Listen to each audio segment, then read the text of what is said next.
everybody, welcome to A Fistful of Dice. I'm Matt, and today we're going to be talking about absolutes. Obi-Wan Kenobi once said, only a Sith deals in absolutes. And even though we're not talking about Star Wars here, it is true. You shouldn't deal in absolutes. And this extends to gaming. So let's talk about absolutes in gaming. What I mean by an absolute is, a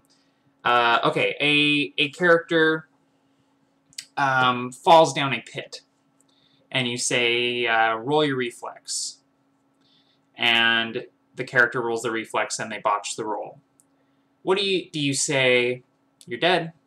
You botch the roll, you fall for hundreds of feet, and you land at the bottom and you're dead. No, that's bad GMing. That is bad GMing. You know what you do?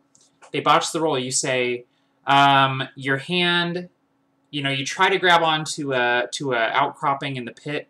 You grab it, but you don't manage to keep your holding. You take this amount of damage from kind of jarring yourself, and you continue to fall. Roll your reflex again.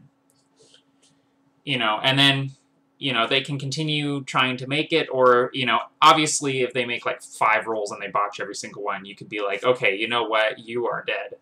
But I've seen this before, where GMs let the rolls rule the game, and there's something to be said about letting the dice fall where they may, but there's also something to be said about not letting the dice determine the fate of everything.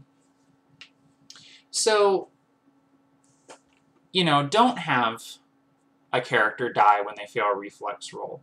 Don't have a character die when they fail their fortitude save. And this extends to beyond life and death situations. Is a character, let's say the party is talking to the ruler of a town, and they're trying to get this ruler, this mayor, let's say it's the mayor, they're trying to get the mayor to cooperate with them and help them out in their quest. One of the PCs rolls their Intimidate, and they roll really well. And the Intimidate manages to overcome the will of the mayor. Is the mayor putty in their hands? Is he completely compliant? No. Have the PCs gain the upper hand in the conversation? Absolutely. That's how rolls should work. Rolls should not be reaching the goal. Rolls should be moving towards the goal. It's the same with diplomacy. It's the same with anything. Persuasion, looking for things, with search and spot skills. Don't let the rolls rule the game. I'm a big proponent of the rules are there and the roles are there to help you tell a story. Well, let's talk about party death in terms of absolutes. The entire party gets killed in an encounter. And you as the GM say, alright, you're all down, give me a minute to think. You have a decision to make. Does the party die? Do they roll new characters?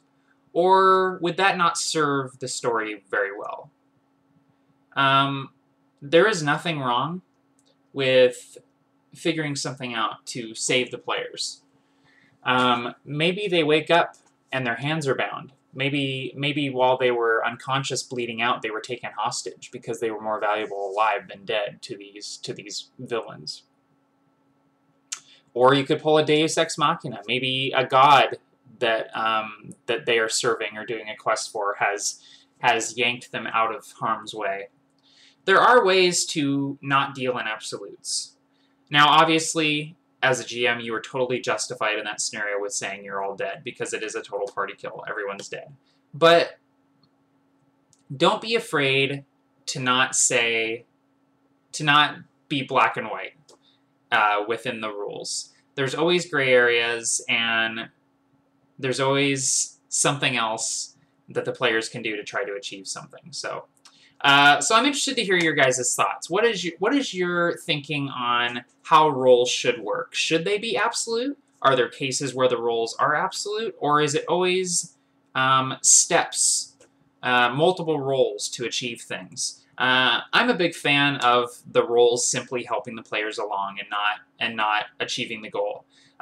If they're doing a puzzle and they roll their intelligence really high, they're getting a hint. They're not solving the puzzle. So I'm interested to hear your thoughts. How do you deal with roles, and what is your thinking on absolutes in tabletop gaming? So anyway, that's it for today.